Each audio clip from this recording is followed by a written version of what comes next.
Everyone, it's Cheryl Millett here live at 5 on Mondays. How's everybody doing today? Certainly, if you're in any of this warm belt here that's going on, it makes for a gorgeous, how can I say it? Wow, summer's here. It's almost like when I think it was pre-spring, it was feeling spring, and then in the spring it feels like it's summer. So let's carry on here. I didn't close the door, so there's doggies coming in and out. But at the end of the day, there is much to unpack. As I was talking to a painter who, I was delivering some flyers because I organize a community yard sale, and we have a bit of conversation, which is one of the reasons I'm a little bit late here. But at the end of the day, it was very interesting conversations. We talked about so many different things. We just went back and history and so his name was Jose. He was from Peru, and he talked about these inconsistencies, as in the people Peruvian and certain tribes were of smallish people, but then yet the people that they worshipped, or the people that they there depicted as being very tall, or giants, giants. Anyway, there was a lot going on there. One of the things that I'm going to talk about today, in the something new, completely new segment, is definitely around foods. And I think some of these are going to be a little bit surprising, but I am not surprised. I think we've just been so disconnected with what our food can do for us. We've looked at food as quenching our appetite, be it your cravings. We've looked at it as energy or building blocks to, proteins as such, or vitamins and minerals. But we really haven't looked at them as from a standpoint of healing, and I mean healing.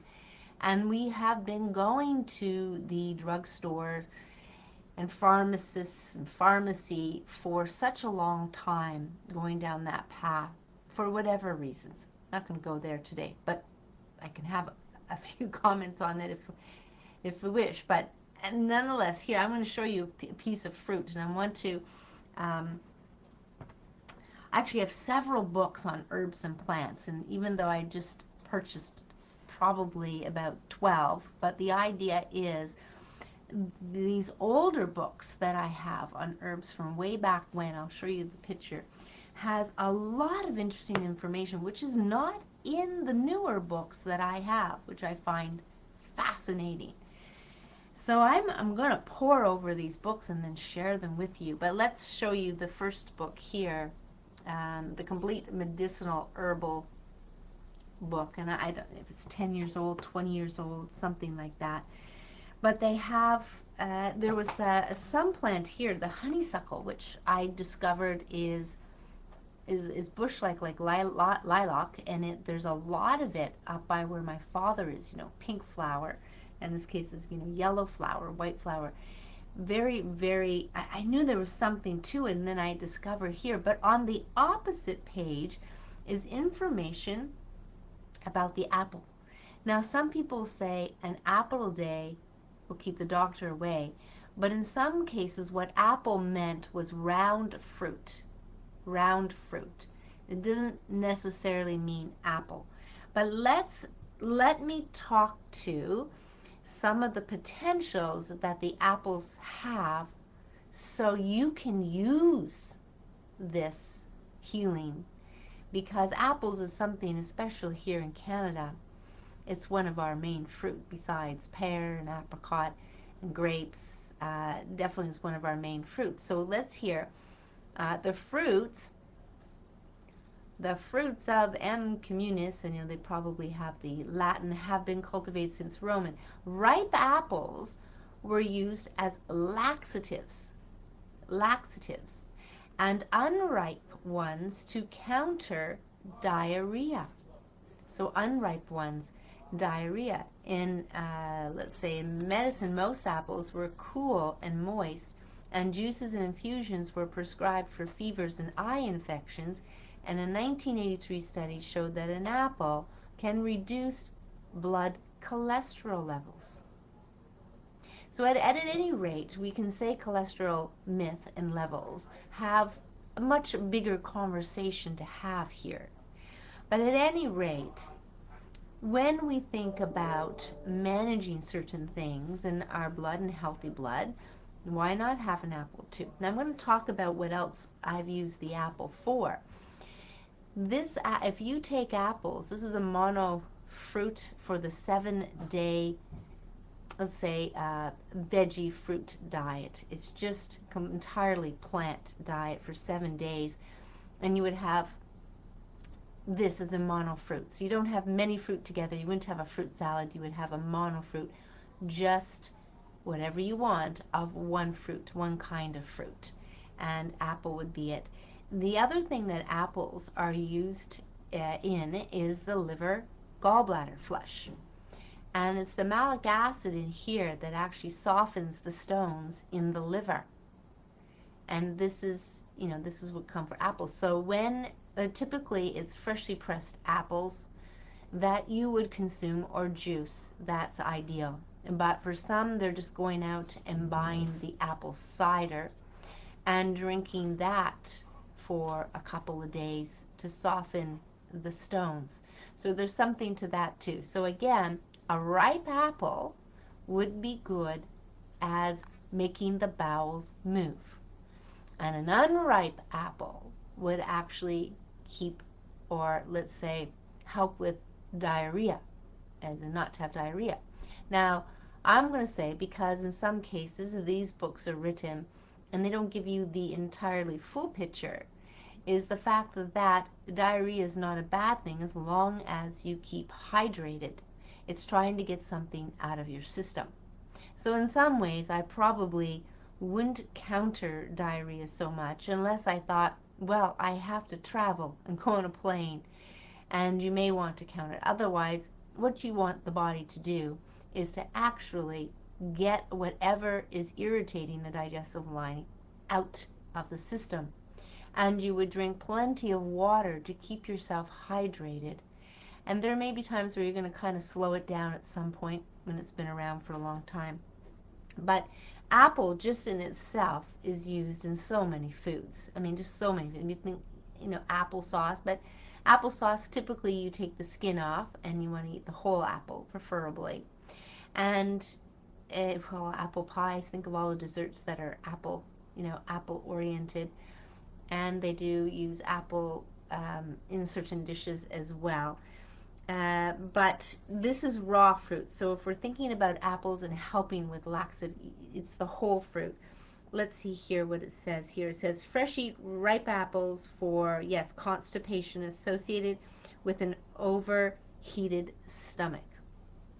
Okay, and you eat sour apples as a diuretic in cystitis and other urinary infections. So there you go. You eat the sour apples.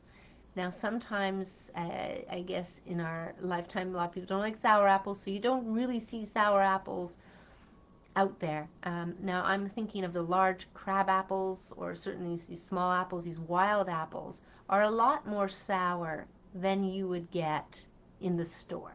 And the closest one I get to being sour is actually the green apple.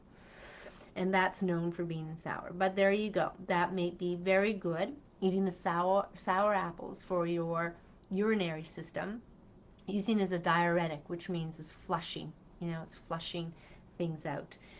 So apples are also a good source of minerals and vitamins, of course, in anemia and so forth. And then it says, so as an infusion, you can take an infusion of the fresh raw fruit as a warming drink for rheumatic pains and intestinal colic, and as a cooling remedy for feverish colds. So there you go. Stewed fruit. So if you stewed apples, freshly stewed, used for diarrhea. We talked about that. Gastroenteritis, which is just inflammation in the gastrointestinal tract, and intestinal infections. So you can use it as a poultice. Well, so this is very interesting. Apply to skin infections such as scabies. So I think we could, and I think to keep a number of apples on hand And it says caution here, apples are a cold fruit, so eating too many or eating them on a chilled stomach can lead to digestive upsets and flatulence. What I would tend to say is that in Ayurvedic, and this book kind of does go into Ayurvedic and Chinese medicine, which apparently Chinese medicine is comes from Ayurvedic to begin with, which is, we're thinking of India here. They, the constitutions, the three constitutions, so Kapha, Pitta, Vata. If you're Kapha, you are chilly and damp, and so you wouldn't want to eat, a whole lot of apples unless they're probably in a warm drink or something and using that for laxatives, but you wouldn't want to. So in some ways, when you're hearing cold and on fire, Pitta is fire. And that's what I am for the most part. And therefore, I can't eat a lot of spicy stuff. Hot stuff is very hot to me. Radishes, people would joke and laugh at me and say, whoa, this radish is so hot. But I learned that my constitution is pitta. So lots of energy, but I can't eat damp or cool fruit. I can eat dairy, cold milk, and that which is very damp as well, damp food. Anything that's dairy is very damp. So to learn about yourself is absolutely important. In fact, I'm kind of designing a list of things to do. An actual course where I take groups of people through to kind of, how can I say, collect data, self-analysis, where you are looking at your tongue. There is a number of forms to fill in, and I think it would be important to people to kind of piece things together, as I will say. So that's a little bit about the apples, and I'm going to surely talk about more things in these books over time. But I do want to show you, because I did a few videos just to kind of have them, is that I took the garlic mustard, so I guess we're doing what show and tell here, and I dehydrated them for about seven hours. I think 8 was probably better for the one, but I got a lovely jar, and the aromas, it's amazing. Like, you can smell the garlic mustard, and this is garlic mustard plant, which probably in most of your areas, even where my father is in Barrie, it's right on his property, as well as in some other areas in the trail, on the trail. But here in Toronto, there's a lot of them that have grown up, but what I've noticed is there's a number of them that maybe from the seeds of the early spring and the flowers are ready to grow up. I don't know if they're going to grow up or not, but as I go in the ravine, I'm going to do that. So I'm going to try this on a few dishes. Mainly I'm going to try it first on egg, and just kind of maybe make an omelet or something, because it'll be easier to put on it. Usually I like it raw, but I'll put some of this on an egg, and I want to see what the flavor is that comes out of this garlic mustard. So very high in vitamin C, very high in vitamin A, and it's more so when you pick it fresh off of the plant. So here's what I would say. All these edibles that you may go and collect, including the lamb's quarter, which is wild spinach, you would pick some of the leaves off and eat them while you're foraging, and just have them right then and there. And you're getting the highest nutritional value for that. So that's the mustard. Then on Saturday, went foraging, because I sussed out the trails near my dad's a while back, and maybe a couple weeks back, so not too much. But so I picked a lot of white pine needles. Now, in just kind of looking at the white pine versus the red pine, you can see the difference in the trunk. There's a significant difference to the trunk. The trunk is more, how can I say it, has more layers to it for the red pine. And you can see such as a reddish brown in between, as it can be, has it layers. But the white pine is more of a smoother trunk, definitely a smoother trunk. And the other thing that you can tell a white pine is, and I think you could tell easily by the trunk, but I've grown to appreciate that you can actually tell plants, a difference in plants and trees, by a number of things, be it the trunk or the stem or how the leaves grow, or the flowers grow. In this case, in the pine needles, you can, there's actually, in little bunches as they grow up the stems, there's 5 to a little bunch. Whereas the red pine, I noticed there was 2 or 3. But for the white pine, there was definitely 5. Now, sometimes they're a little bit young and sometimes I'd count 4, but generally speaking, and they grow up and down the branch, and except to the very end where the new growth is coming. But so the idea is, it smells lovely, and I am going to chop up this fine, and then I'm just going to brew it for about simmer it for about 15 minutes. And I've read on how to make a tincture of it, which is, yeah, you're going to kind of simmer it and brew it and heat it for a length of time, and then you're going to take that liquid with taking out the needles, and you're going to pour that in a jar, but then you're going to pour in alcohol, and it's the alcohol that comes into play to keep it sanitized, or to keep it from getting bad. But that's the white pine needle. So white pine needle tea, very high in vitamin C. So a lot of these plants that you could easily forage are going to be high in a number of key nutrients that we're looking to get more of, and particularly vitamin C, because our bodies don't produce it. I think it's the fruit-eating bat, guinea pig, and ourselves have been discovered that we don't produce our own vitamin C. We need to get it from external sources. That's what I've always read. So you have that. So anyway, good food is going to be good nutrition here, no question about it. And it's going to have probably a combination of food and also medicinal purpose, like the plantain as well, which I think I've showed that before. But let's get into some interesting stuff now. Now we've talked about stuff that's completely new and different, and also good to have some reminders here. The thing that I want to get into today on a couple of things is, again, I've been talking about language, but I've been poring over a particular document, which this is my second time kind of poring over. There's a lot of pages. And interestingly enough, this particular document, let me bring it up here. I got it PDF, and will it come up? There you go. So, and I did a little research on this document, and this has a lot to do, again, with playing out what we should or going to be doing for the future. So here's the name of the document: Scenarios for the Future of Technology and International Development.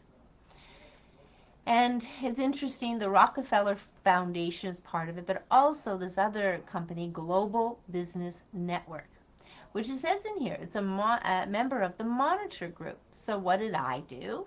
I went and researched. I did a little kind of whatever diagram here that helps me keep track, but I could probably keep on going. But I do want to get to a main point here, as far as before we get into the language and do some reading here, is it's not as transparent as some people may think what's actually going on here. Now, I don't know if you can see this. I'm kind of not in my here. Yeah, so anyway, not to say, but what I really wanted to do, here's the PDF, and who is who. And I started off with the Rockefeller Foundation. Most people have an understanding, is an elite family, been around for a long time. But the Global Business Network, who are they? GBN. Well, they are a member of the Monitor Group, LLC, and then plus Cisco, which is a very large company when we were thinking about systems. They have these plans for 2025, the evolving internet technology adoption, and so we have this interesting thing about this company, because there was actually some little piece that came up about them making a mistake about with Gaddafi and the $3 million deal mistake that they did, the Monitor Group. So then I went down and said, okay, so who is the Monitor Group, LLC? Well, its parent company is LPL Financial Holdings Inc. Since 1968, but Linsco was the original 1968, but that it was brought together at some point under LPL Financial Holdings Inc., the largest independent broker-dealer in the USA. And there's two other companies that they own, Maryland Financial Group and Financial Advocacy Network. Okay, now who owns LPL Financial Holdings Inc.? Well, let's just say in 2005, there was a deal cut where 60% ownership went to two private equity partners, Hellman and Freedman and Texas Pacific Group. Now, interestingly enough, under that, they became, in 2010, a publicly traded company on the NASDAQ. And so they have the code here. And then I have the website of the LPL. And so they empower financial advisors to give objective guidance on wealth management. And you have this, asset management, all this kind of stuff. But interesting, what I want to bring up to point here, and I didn't go and, if the paper was long enough, I would have went and seen what Hellman and Freedman and see what they're all about. But these two companies own 60% of this LPL Financial, which is has the Monitor Group, which has the Global Business Network. And it's all around systems and so forth. But what I want to kind of point out here, I got to that point where they went public. Because to me, the stock market is gambling. It's 100% gambling. And a lot of companies, when they go into that process, they got to have a board. And they are beholden to certain rules and regulations when they are publicly traded, with this board of directors, and they have to have an annual report, and they have to divulge all these things. And then again, you have shareholders, right? So you have the 60% ownership, but at the same time, when you get into being publicly traded, you are then beholden and held accountable, and you have to make things public and all of this. And yes, there was the funds that came in, but then the company certainly has to have a number of funds, otherwise they'll lose. They won't have the major shareholder. But then my understanding is certain large companies and trading companies, actually part of their thing is to go in, these rich people have these, I'm not going to say any company names here, but this is one. It's the largest, as far as holding of shares and stuff for the elite or very rich. And so therefore they don't have to run the business. See, that's the interesting thing about for the elites and creating the stock market, is they don't have to own outright or run or organize a company, but they can have a say in it by being a particular shareholder. That's where I really wanted to get to that. Now we're going to go into a little bit about this PDF, and then I'm going to post it. But at the same time, what I really wanted to comment on reading it is the assimilation of. It's just different clothes. So once upon a time, we had, I don't know, you want to create a country like Italy, and you have the Romans, not necessarily Italians, Romans, and they have a particular space that they want to have, but there's actually different people, different cultures, different tribes that are on the lands. And on the lands, so you want to assimilate, in some ways, in respect, this particular documentation, in my eyes, is just another form of assimilation. So let's say you have different degrees of how people live. Now, we have segmented or divided things like the modern world or the Western world. And then you have other countries that live very much, let's just say, if you think of Africa, there's definitely more of a contrast there, where they're still living very much off the land, and their clothing respects of their clothing is very much of for many generations ago, right? So you have that. And what I'm saying at the end of the day is I see assimilation being different now. And this whole push, the Davros group, Klaus Schwab, is like, again, trying to bring together assimilation in so many other ways. So let's just say if everybody had the same technology, same internet privileges, same. What you're doing is assimilating a group of people, let's say people from Africa or people from India or people from any country that doesn't have access to it for the reasons they don't. And some are just not going to choose. They're going to be off the grid in the country. They don't have, they don't care about being on the internet. But here in this documentation is really about bringing technology to making everybody use it. And use it, have all your information attached to some sort of a technology, so you can, for all the benefits they're going to say, keep track of it, you'll never lose it. It's just like using the cloud, right? So for a lot of people, they've come to be assimilated into using the cloud, but not everybody. I don't use the cloud, but that's kind of thing. It's almost like, you have certain things, but really it's about assimilation at the end of the day, just in different clothes, And I think the climate change conversation can be the same thing, because remember, there's all these groups that were created on a global scale: the World Health Organization, the United Nations, there's the International Monetary Fund. There's these organizations that were created to prime, to have people understand that they hold a certain weight to what they do and what they say. Well, at the end of the day, why are we in this pandemic? Well, it's because of the World Health Organization. At the end of the day, with all the members that they had, and it's not global. I mean, not every country bought into it at the end of the day, but they surely made it out to be. But anyway, there's all kinds of things here that are within. I'm not going to go too much to it. They have some sort of a letter, and at the end of the day, if I read you bits and pieces of it, the question we still need to ask is, well, what do you mean by that? Because as much as it sounds, to me, it's like fluffy. It's very fluffy. And of course, when you write a letter, you can make things fluffy, for sure, and then you can get into the bones of it. But there's still a lot of fluffy stuff. And there's also a lot of questions of the unknowns.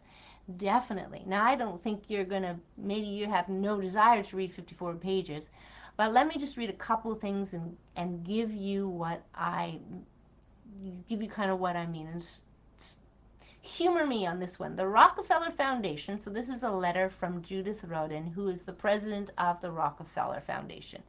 The Rockefeller Foundation supports work. What kind of work?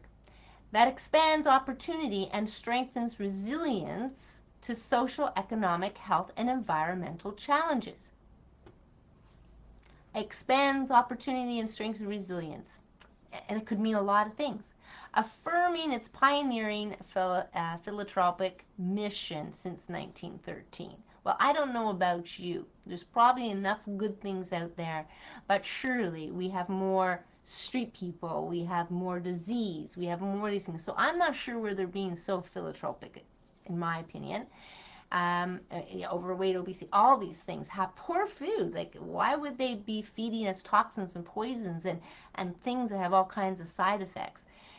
To promote the well-being of humanity.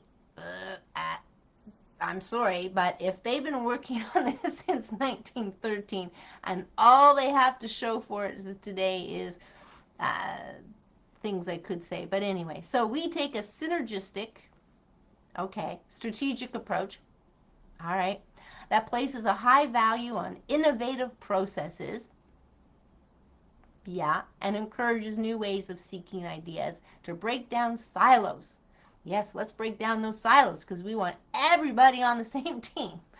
Everybody. And encourage interdisciplinary thinking. Now, I don't know about you, but quite often, you get these groups, people together, and interdisciplinary thinking. I think critical thinking and independent thinking would be more of that, not this kind of discipline and you have to bounce ideas off. The majority has to vote. Let's read on a little bit. I'll just read one more paragraph here, just as a kind of idea. One important and novel component of our strategy toolkit is scenario planning. Again, you have to think about what's coming through their minds and their heads in order to think what they're going to think. A process of creating narratives about the future based on factors likely to affect a particular set of challenges and opportunities. Yeah, you mean just like they planned this pandemic and people like Fauci and so many others actually came to the table and said, we're going to have a pandemic, we're going to have, and then they didn't do anything.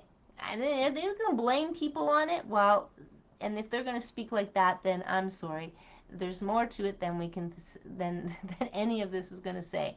We believe that scenario planning has great potential for use in philanthropy. Well, what is philanthropy exactly? Considering I don't see a lot of good to identify unique interventions. Unique. Interesting. Interventions. Does that mean if they don't like what you're doing, they're going to intervene and say, oh, nope, your 12-year-old kid has every right to decide if they want the vaccine or not? I don't know. Stimulate and rehearse important decisions that could have profound implications and highlight previously undiscovered areas of connection and intersection. A lot of big words here.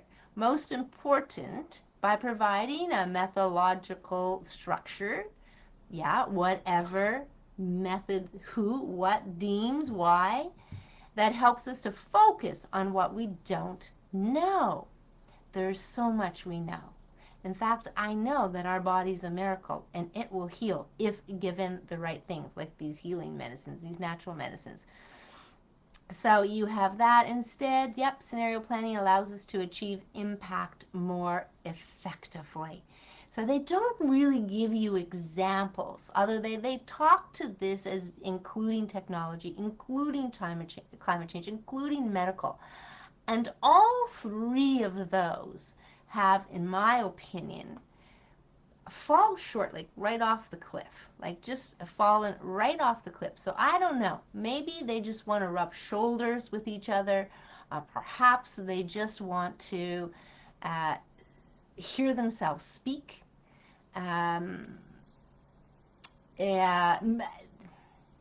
Make it out like they're doing good and getting rich from it. We could keep going on. But anyway, I'm going to post this up because there's so much within here that if you can discern and read through it, you'll see what they're not saying, which is examples, clear examples of what do you mean all this. And really what they're asking is, give us the power.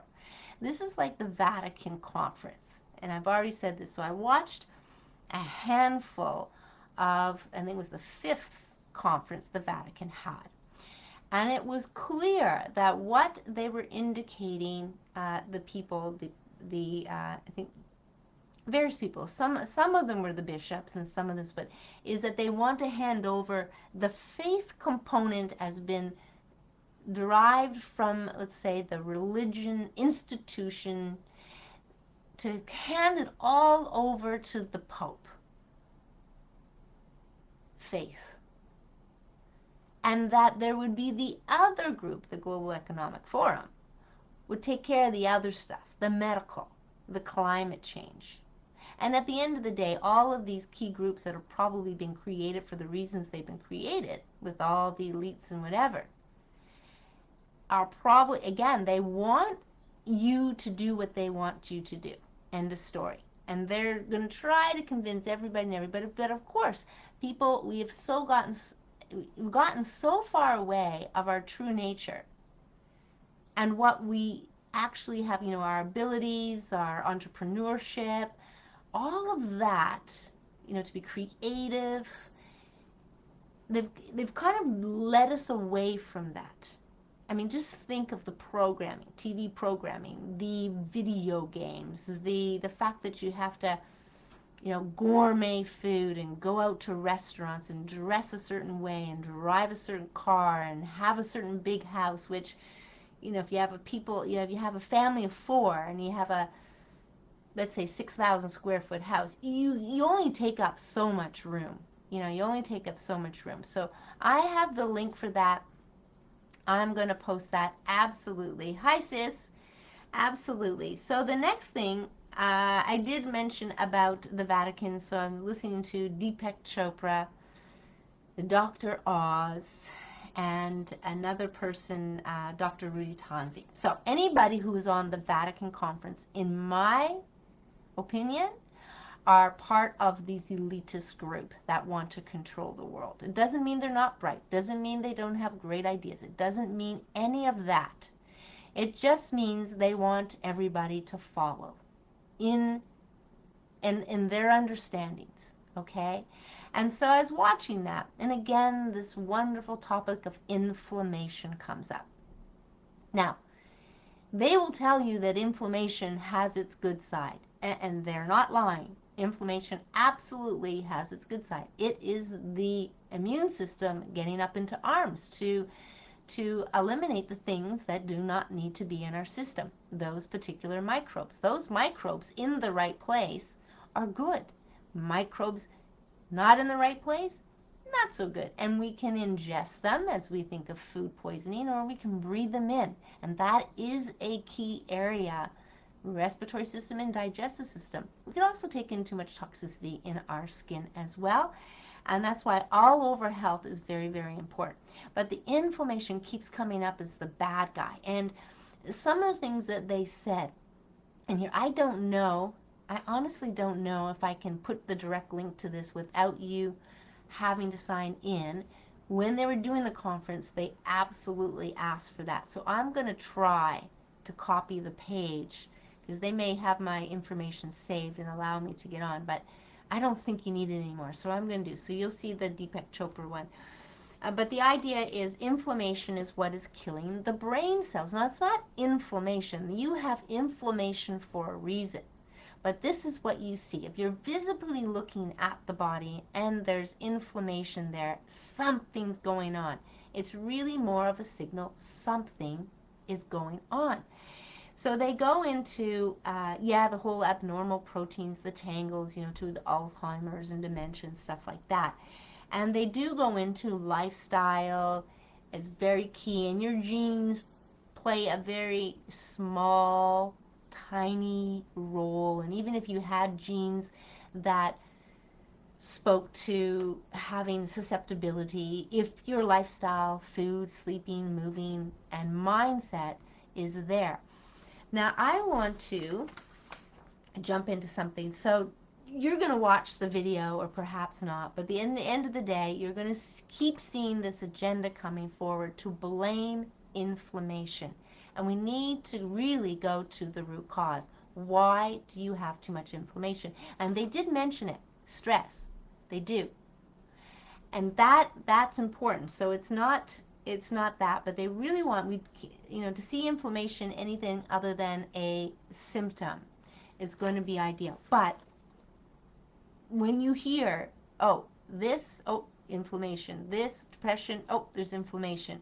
When you hear that, anything with itis, right, colitis, colonitis, esophagitis, gastritis, hepatitis, arthritis, pancreatitis, like itis is inflammation, but not every condition has that. Cancer doesn't have it, diabetes, but there's inflammation in the body. Depression doesn't have it, Alzheimer's doesn't have it, but any condition, inflammation is a component of any chronic condition. It's also a component in acute inflammation too as well, which typically our body heals from and goes on. But here's a deeper understanding of changing, and this is a yogi's word. So I really kind of going to take from Deepak Chopra just the mention, or Dr. Oz, this whole stress thing, and getting, finding your true self and your thoughts, we're not our thoughts, we're not our mind,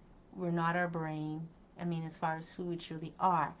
And we can keep putting those things. We're not our feelings, we're not our emotions, and it's our thoughts. But where does our thoughts come from? So we get into ego. As a positive ego, negative ego, and why all of the way we have our thinking has been morphed from our past experiences, watching TV programming, all kinds of things we experience, and others experience different, and so they have their different ways of thinking, believing, emotions, and feelings about things. It's perspectives on things. So let me just read this one paragraph here, because I just want to kind of bring it in as kind of like a little bit of a flow here. Remember always that whatsoever is happening around you is rooted in the mind. Mind is always the cause. It is the projector, and outside there are only screens.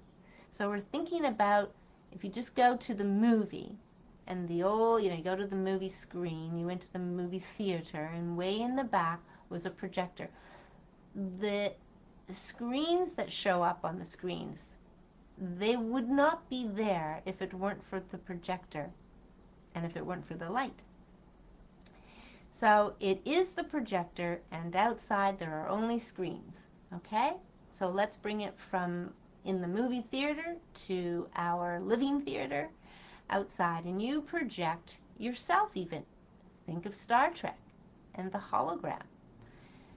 And the holodeck, they called it, and holograms. If you feel it is ugly, then change the mind. So this is half glass empty, half, is the glass half empty or half full? But if you feel it's beautiful, then keep that mind. I just made that up. But if you feel whatsoever comes from the mind is hellish and nightmarish, then drop the mind. Drop the mind. What's the mind project? Thoughts. Work with the mind. Don't work with the screen. And don't go on painting it and changing it. Work with the mind. The idea is to go within. We've heard this be talked about, the inner work. And I've mentioned it to a few people in the way of how my teachers framed it. Mastery, self-mastery, the inner work. So it's coming and going within. Quite often people will see the difference in their world when they become happier, or if they're in love. These things will change their outer world. Nothing can disturb their peace. And if you let go certain things, if you forgive, if you're grateful all the time, you can see how the world will change around you. And in fact, even people will change around you. So just a way to look at that. I wanted to bring that up as well. And so there's a lot of talk about, the different levels of the mind, the conscious mind, which is in a lot of ways our world, our projection is kind of bringing up more of the unconscious, subconscious, to see what we kind of have there. Because if you're in your day-to-day and you're being distracted by a number of things, or thinking and responding and blaming and seeing things happening to you instead of for you, then things, you're just you're in your world at that level, not necessarily stepping back and seeing how the inner world affects the outer world. And if you're looking at the outer world, then you'll have an insight to what's going on inside. There's just different tools, and it's too much time. Pausing your video a lot again. There you go. Now, in some way, I did watch it, sis, the other day, and there wasn't so much pausing. So I might just watch this one too as well and see if there's any pausing, and then let you know. Sometimes signals are different from different providers and stuff. But if anybody else is getting a lot of pausing, then just type it in. Let me know.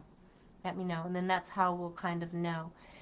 So that was the other thing I wanted to talk about. And what else did I want to bring up here?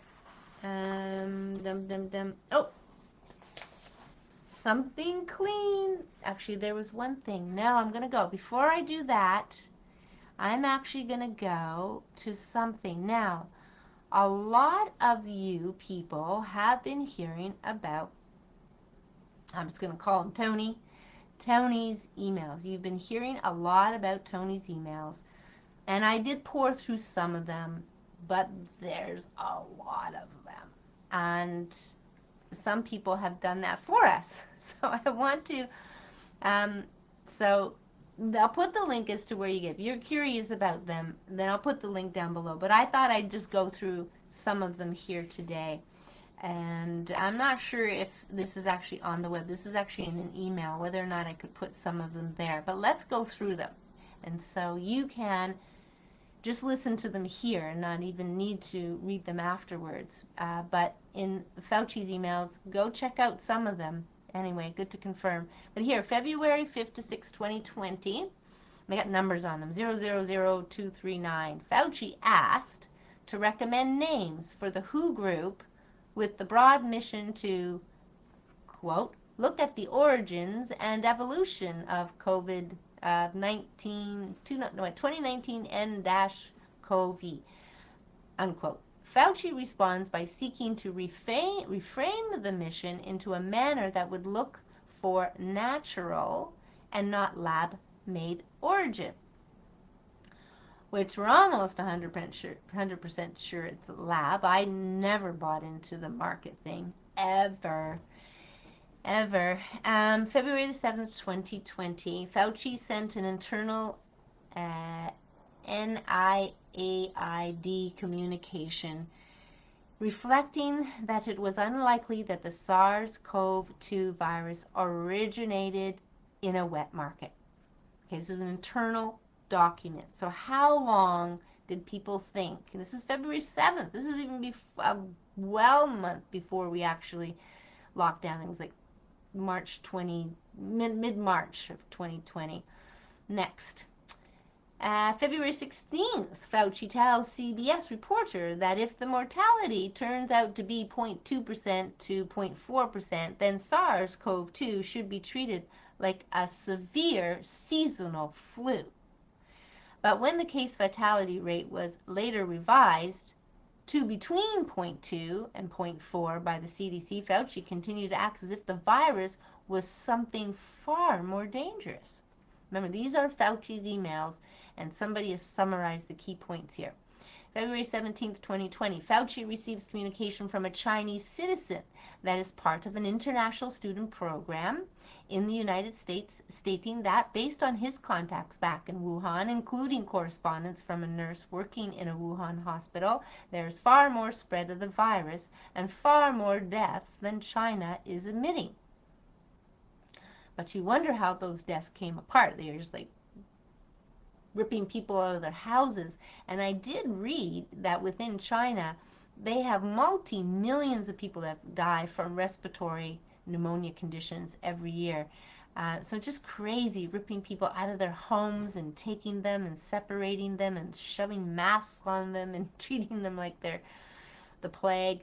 February 21, Fauci asked a deputy director at NIAID to please handle an email received by a group of doctors and scientists, including a virologist, that opined that, quote, we think there is a possibility that the virus was released from a lab in Wuhan. February 23, 2020, Fauci states, quote, transmission is definitely by respiratory droplet, unquote, and that, quote, children have very low rate of infection, unquote. You wonder why they closed down the schools. The end of the day, February 27th, Fauci tells Morgan Fairchild, that's an actress, to tell her followers to be ready for social distancing, teleworking, temporary closure of schools, etc. February 28th, Fauci, while uncertain what animal may have served as the intermediary jump from bats to humans for SARS-CoV-2, keeps repeating the narrative. That's just one way for people to believe that that's it, that it was a jump from bats through some natural non-lab means that was the origin of the virus.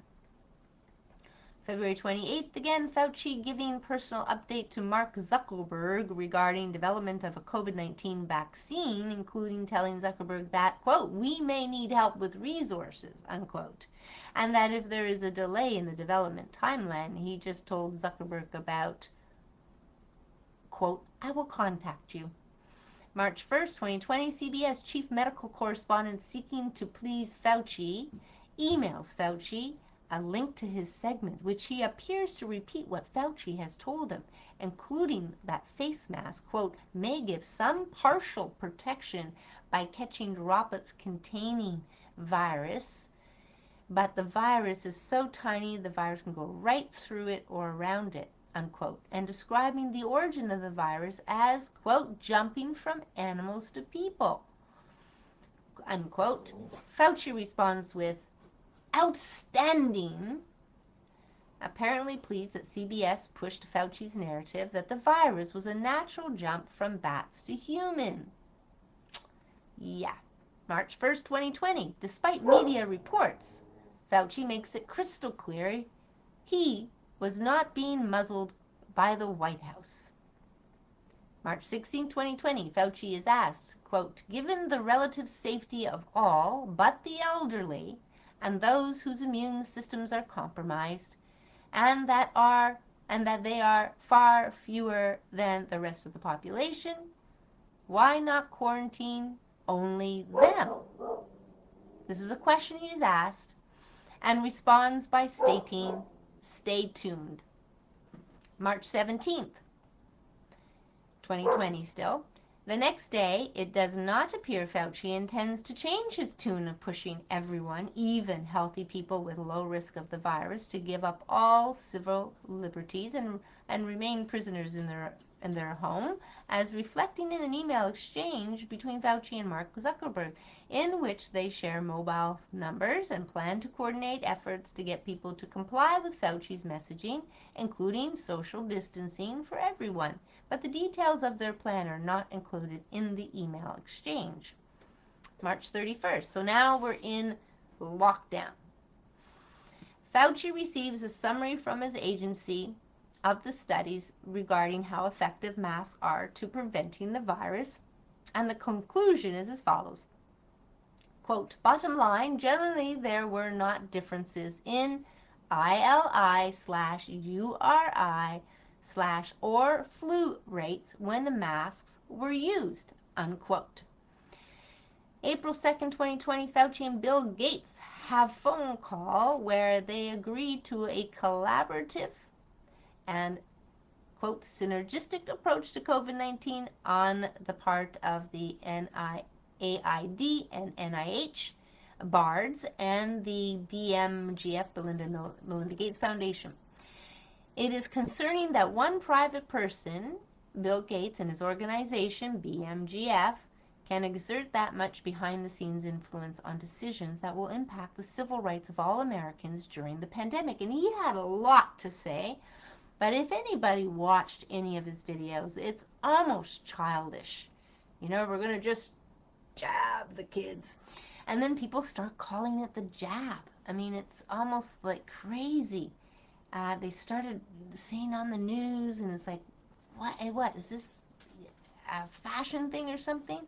April 8th, 2020, Fauci rejects most requests for calls, but accepts, without any questions, a request to arrange a call with the CEO of Lilly, a major pharmaceutical company.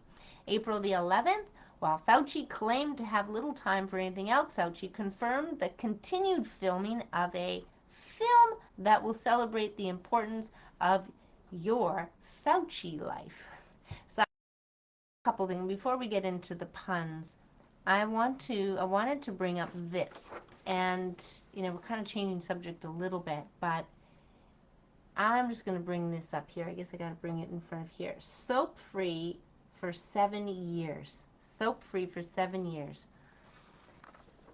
And the idea of bringing it up here, now Dr. Sandy Skotnicki, I knew her from my oldest daughter and one of her kids were in the same nursery school. And she's assistant professor at U of T's Division of Dermatology, and she wrote a book. And she has a book and kind of thinking about what's going on with the industry of skincare. So we have this industry, a very large industry, around skincare. And here's a young lady, soap free for 7 years. Am I gross or am I onto something? And I don't know if you've ever remember anybody who was actually speaking about their cottage. They're up at the cottage. And typically what they were doing every day was just taking a dip in the lake. They wouldn't take what they call, how can I say, a shower, with the warm water, hot water, soap, shampoo, all of that. They're just taking a dip in the lake for the week or so.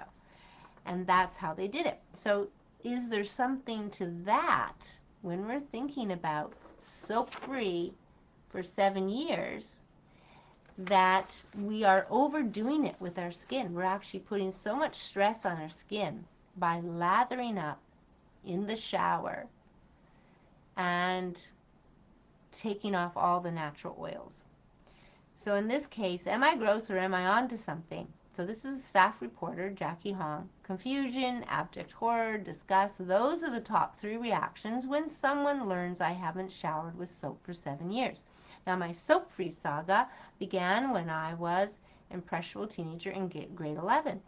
The artist in residence at my high school mentioned he hadn't used soap on his body in about 20 years, except to, occasionally scrub paint off his hands. And in some cases, we could say, the groin area or the underarm area. But in essence, those are very delicate areas in some ways, and you'd want to have more pure natural stuff there. But she goes on, and when I gave him that mildly disgusted look that I'm now all too familiar with, he shot back. Well, do I smell?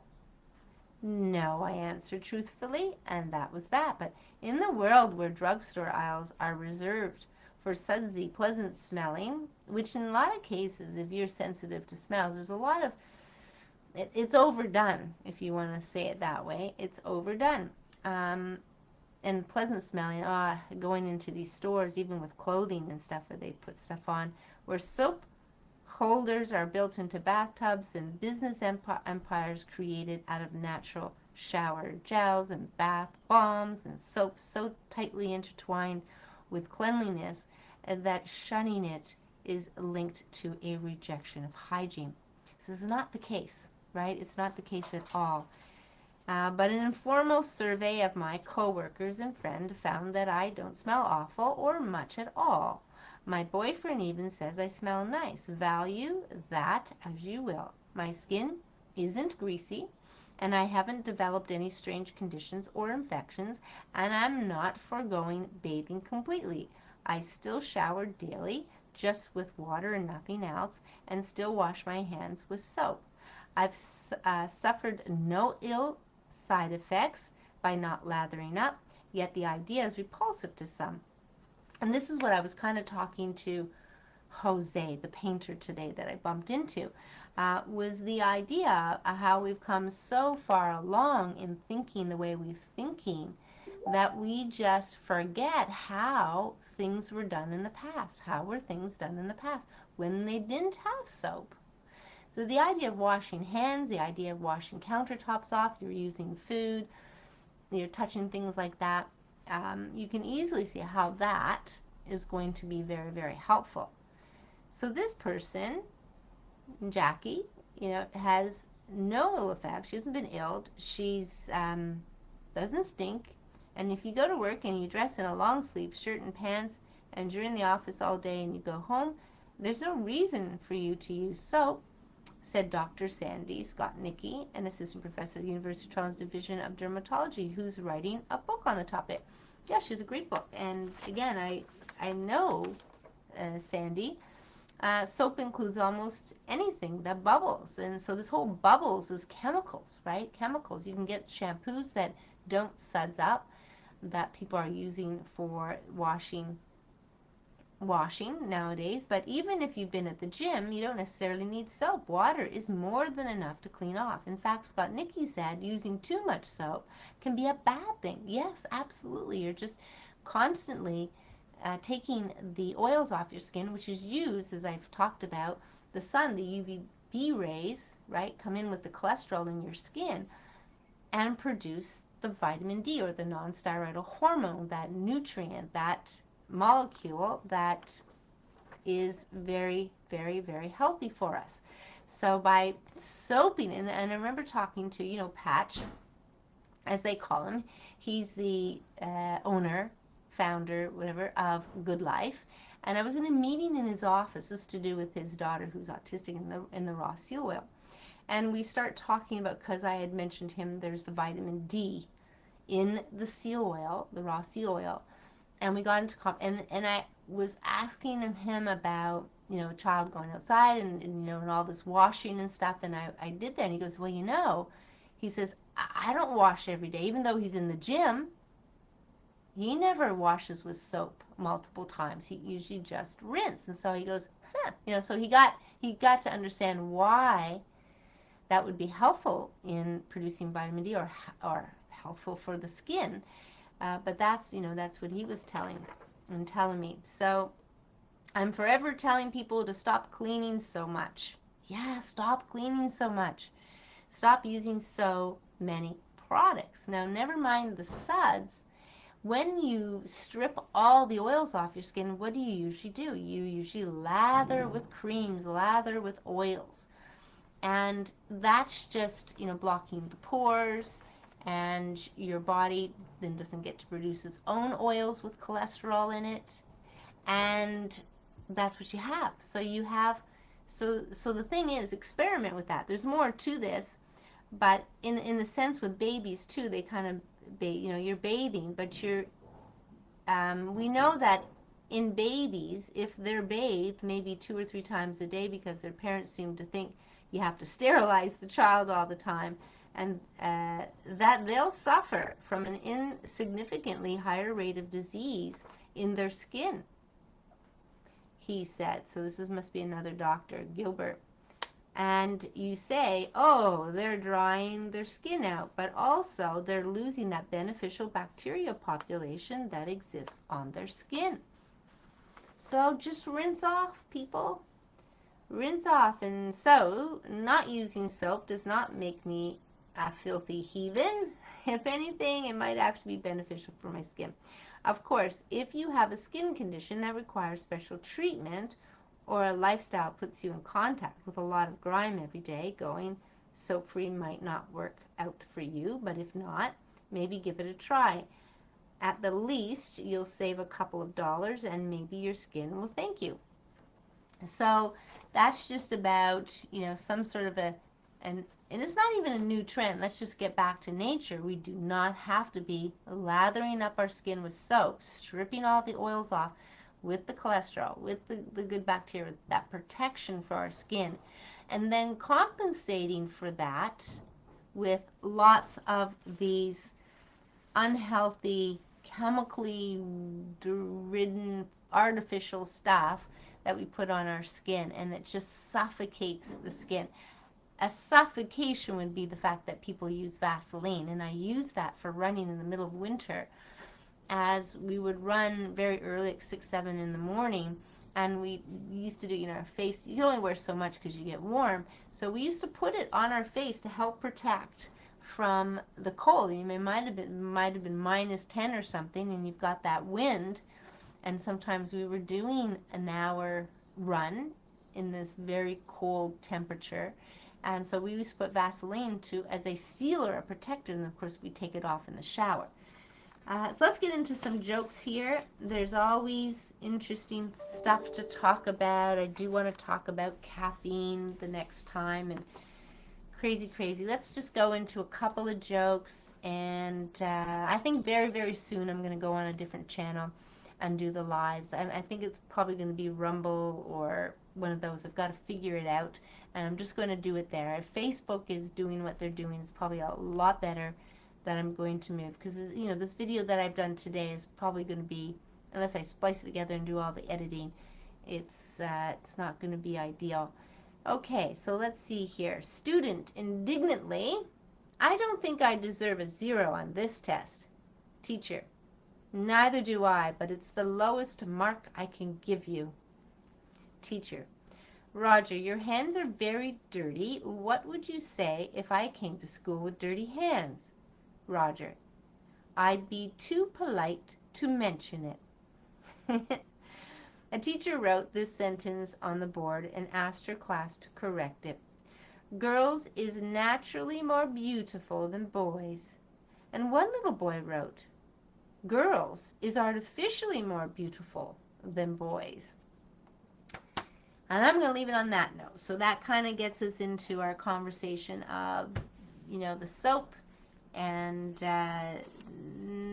natural beauty and all those kind of things. So appreciate you coming on and listening.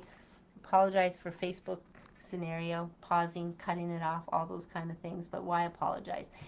It is what it is. I'm going to move to another one and do the lives, but I'll tell everybody where they're going to be, and then you can just come on, and minimally you can watch it live, and minimally you can watch it after it's been recorded. So I love doing, love coming and sharing, because together, we're moving along. And just a last little note, I heard that the governor of Florida, Santis, is going to give out a $5,000 fine to companies who require documentation. I don't know if I'm going to say this right, whether it's the vaccine passport or any identification to do with that stuff. So that's kind of cool.